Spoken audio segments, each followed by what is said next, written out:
ఈ మధ్య అరుణాచలంలో స్కామ్లు ఎక్కువ అవుతున్నాయని వింటున్నాము. కానీ నేనైతే లైవ్ లో 3 స్కామ్స్ చూసాను. అందులో థర్డ్ స్కామ్ అయితే అరుణాచలంకి వెళ్ళిన వాళ్ళలో 50% మెంబర్స్ కి అయితే జరిగిండొచ్చు. ఇందులో 2 స్కామ్లు అయితే గుడి ముందే జరుగుతాయి. ఇందులో ఫస్ట్ స్కామ్ ఏంటంటే రాజగోపురం ముందే కొంతమంది ఉంటారు మామ. వాళ్ళు మనం సడన్ గా ఆపేసి ఇక్కడ పూర్ పీపుల్ కి అన్నదానం చేయాలి అని అడుగుతారు. ఫుడ్ కూడా వాళ్ళతోనే రెడీగా ప్యాకెట్ లో ప్యాక్ చేసి ఉంటుంది. ఫస్ట్ టైం వచ్చిన వాళ్ళు తెలియక నిజమేమో అనుకొని దానికి యాక్సెప్ట్ చేస్తారు. తర్వాత తెలుస్తుంది ఆ ఫుడ్ ఇచ్చిన వాళ్ళు తీసుకున్న వాళ్ళు అంతా వాళ్ళ బ్యాచ్ అని. ఇది నా ముందే జరిగింది. ఒక ఫ్యామిలీ అలానే ఇచ్చింది. మళ్ళీ తర్వాత వాళ్ళు వెళ్ళాక ఆ బెగ్గర్స్ వచ్చి మళ్ళీ వాళ్ళకే రిటర్న్ ఇచ్చారు. వేరే వాళ్ళని ట్రై చేస్తున్నారు. ఇంకా రెండో స్కామ్ వచ్చి క్యూ లైన్ దగ్గరే స్టార్ట్ అవుతుంది. కొంతమంది టెంపుల్ లోనే వర్క్ చేసే వాళ్ళు ఉంటారు. వాళ్ళు క్యూ లైన్ దగ్గరకు వచ్చి దర్శనం చేపిస్తాము 500 అని అమౌంట్ చెప్తారు. ఇదిగో ఇక్కడ వెళ్తున్న వ్యక్తి అలా వచ్చి చెప్పిన వ్యక్తినే. తను ఇక్కడ వెళ్తున్న ఫ్యామిలీకి చెప్పి అలానే తీసుకెళ్తున్నాడు. కానీ ఇక్కడ జరుగుతున్న స్కామ్ ఏంటంటే మొత్తం 500 కాదు, ఈచ్ పర్సన్ కి 500 అంట. ఇంకా ఆ ఫ్యామిలీ ఏం చేయలేక రిటర్న్ అయితే మళ్ళీ క్యూ లైన్ లోకి వచ్చేసారు.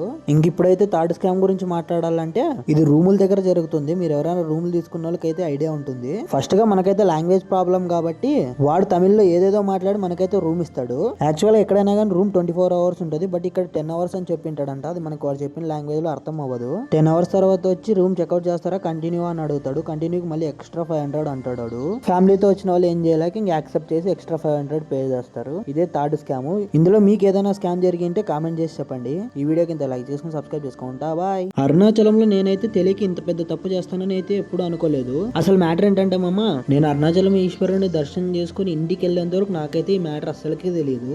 ఇంటికి వచ్చి నార్మల్ గా రీల్ స్క్రోల్ చేస్తుంటే నాకైతే ఈ రీల్ వచ్చింది. ఈ రీల్ చూసాకే నాకు ఇంత పెద్ద తప్పు చేశానని అనిపించింది. అసలు నేను ఇంతకీ చేసిన తప్పు ఏంటంటే మామ, ఇదిగో ఈ పంచ కట్టుకొని నేను గిరిప్రదక్షిణ చేసి గుడిలోకి వెళ్ళడమే నేను చేసిన పెద్ద తప్పు. ఇందులో అంత పెద్ద తప్పు ఏముంది అనుకుంటారా? ఇది మీరే వినండి. యథార్థముగా మాట్లాడవలసి వస్తే పట్టుపంచ కట్టుకుని పరమేశ్వర సన్నిధానమునకు వెళ్లకుండా ఉండడం మంచిది. ఎందుకో తెలుసా? ప్రతి వస్తువుకి కూడా గుణదోషములుంటాయి. ఒక్క పట్టుపంచ నెయ్యాలంటే ఎన్ని లక్షల పట్టు పురుగులో చచ్చిపోతాయి.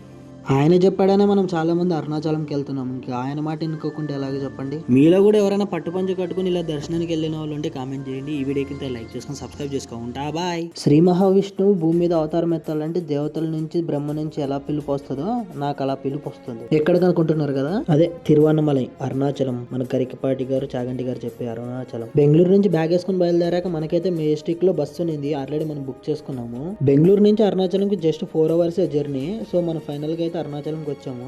ఎర్లీ మార్నింగ్ 3 కి అయితే దిగేసాము. డైరెక్ట్ రెడీ అయిపోయి వెళ్దాం అనుకున్నా. వద్దులే పాపం రెస్ట్ తీసుకున్నాం ఒక 10 మినిట్స్ అనుకున్నా. తర్వాత తెలిసింది అది 4 అవర్స్ పైన అయింది రెస్ట్ తీసుకోవడం. ఎగ్జాక్ట్ గా మార్నింగ్ 7:40కి అయితే గిరి ప్రదక్షిణ స్టార్ట్ చేసాము. తర్వాత నా పొజిషన్ అయితే చెప్పకూడదు. గిరి ప్రదక్షిణ స్టార్ట్ చేసి జస్ట్ ఇంద్రలింగం దగ్గరకి అయితే వచ్చాము. గిరి ప్రదక్షిణ చేసే దారిలో మాత్రం రోడ్డు మొత్తం ఇలా చేసేసారు. గిరి ప్రదక్షిణ ఇంకో రూట్ లో చేయమన్నారు. మనకైతే వద్దు.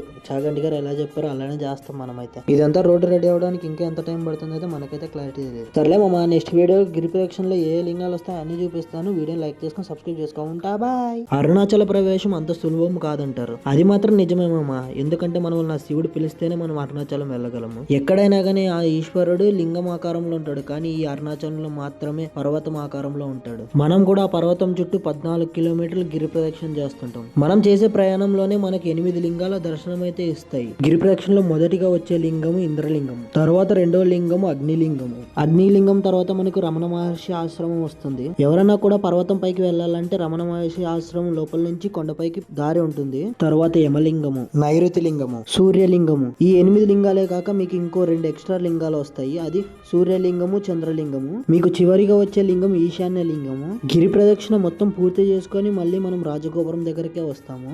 ఈ వీడియో కింద నేనైతే అరుణాచలంలో చాలా పెద్ద తప్పు చేశాను. అదేంటో నెక్స్ట్ వీడియోలో చెప్తాను. ఛానల్ని సబ్స్క్రైబ్ చేసుకొని లైక్ చేసుకుని ఉంటా. బాయ్. అరుణాచలంలో అగ్నిలింగం దర్శనం అయిపోయాక అక్కడి నుంచి నేను ఈసారి పృథ్వీలింగాన్ని దర్శించుకుందామని వెళ్తున్నాను. అందుకే ఎర్లీ మార్నింగ్ 4 గంటలకు లేచేసి తిరువన్నామలై బస్ స్టాండ్ కి అయితే వచ్చేసాను. 3 అవర్స్ బస్ జర్నీ తర్వాత మనం అయితే కాంచీపురంకి అయితే వచ్చేసాను. 1 అవర్ లో కంచి కామాక్షమ్మ దర్శనం అయితే అయిపోయింది.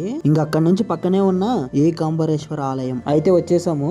కానీ కాంచీపురంలో ఎండలు మాత్రం T20 క్రికెట్ ఆడినట్టు ఆడుతున్నాయి. పంచభూత లింగాల్లో అరుణాచలంలో ఉన్నది అగ్నిలింగం అయితే ఇక్కడ ఉండేది భూలింగము. ఇక్కడైతే జస్ట్ 15 మినిట్స్ లో దర్శనం అయితే అయిపోయింది. కాంచీపురం అంటే ప్రతి ఒక్కరికి గుర్తొచ్చేది బంగారుపల్లి, వెండిపల్లి. అందరూ కామాక్షమ్మ టెంపుల్ లో ఉంటుంది అనుకుంటారు, కానీ ఇది ఉండేది గోవిందరాజ్ పెరుమాళ్ టెంపుల్ లో. బస్ స్టాండ్ దగ్గరకు వచ్చి షేర్ ఆటోలో ఎక్కితే 20 రూపీస్ లో డ్రాప్ చేసేస్తాడు. గోవిందరాజ్ పెరుమాళ్ టెంపుల్ అని మీరు చెప్పాలి. నార్మల్ గా బంగారుపల్లి, వెండిపల్లి ముట్టుకోవాలంటే 5 రూపీస్ తీసుకునేవాళ్ళు. ఇప్పుడు కొత్తగా స్కామ్ మొదలు పెట్టారు. 50 రూపీస్ తీసుకొని డైరెక్ట్ అంటారు, కానీ అక్కడ కూడా లేదు, క్యూ లైన్ పాటిస్తున్నారు. ఏం చేస్తాం, ఇక్కడ కూడా కమర్షియల్ గా మొదలైనారు అందరూ. ఈ వీడియోకి ఇంతే, ఉంటాను బాయ్. నీతో 1500 రూపీస్ ఉంటే పద అలా అరుణాచలంకి వెళ్ళొద్దాం. 2 డేస్ టైం కూడా ఉండాలి మామోయ్. ముందుగా నువ్వు ఎక్కడ ఉన్నా మీ ఊరు రైల్వే స్టేషన్ కి అయితే చేరుకోవాలి. నేనైతే మా ఊరు రైల్వే స్టేషన్ ఆదోనికి అయితే వచ్చాను. మాకైతే ఎవ్రీడే కన్యాకుమారి ఎక్స్ప్రెస్ అయితే ఉంది. ఆదోని నుంచి కాట్పాడికి 400 రూపీస్ తత్కాల్ టికెట్ అయితే దొరుకుతుంది. కాట్పాడి రైల్వే స్టేషన్ నుంచి బయటకు వచ్చి వేలూరు బస్ పట్టుకున్నాం అంటే వేలూరు బస్ స్టాండ్ లో దింపేస్తాడు, 10 రూపీస్ తీసేసుకుంటాడు. వేలూరు బస్ స్టాండ్ నుంచి ఎవ్రీ 5 మినిట్స్ కి అరుణాచలంకి అయితే బస్సులు ఉంటాయి. గుర్తుపెట్టుకోమమ్మా, అరుణాచలం అన్న తిరువన్నమలై అన్న ఒకటే. నువ్వు అరుణాచలం రీచ్ అయ్యే లోపల రాత్రి 9 అవుతుంది. నువ్వు అప్పుడే గిరి ప్రదక్షిణ చేస్తానంటే అక్కడే 40 రూపీస్ కి ఫ్రెష్ అప్ అవ్వచ్చు. లేదంటే రాజగోపురం కి ఆపోజిట్ లోనే ఒక సందు ఉంటది, ఆ సందులో నీకైతే సత్రాలు ఉంటాయి. 150 రూపీస్ తీసుకుంటాడు. నేనైతే ఎర్లీ మార్నింగ్ గిరి ప్రదక్షిణ స్టార్ట్ చేశాను. గిరి ప్రదక్షిణ మొత్తం కంప్లీట్ అవ్వడానికి 4 అవర్స్ టైం అయితే పడుతుంది. మీరు తిరిగి రాజగోపురం ముందు అయితే వస్తారు. మీరు రాజగోపురంలోంచి ఎంట్రీ అవ్వగానే మీకు రైట్ సైడ్ లో 50 రూపీస్ దర్శనం అయితే ఉంటుంది. దర్శనం అయితే 2 అవర్స్ లో అయిపోతుంది. ఇంక ఎగ్జాక్ట్ గా ఈవినింగ్ 5 కి అయితే కాట్పాడి నుంచి రిటర్న్ ఆదోనికి ట్రైన్ ఉంది. అంత లోపల మీరు కాట్పాడికి అయితే చేరుకోవాలి.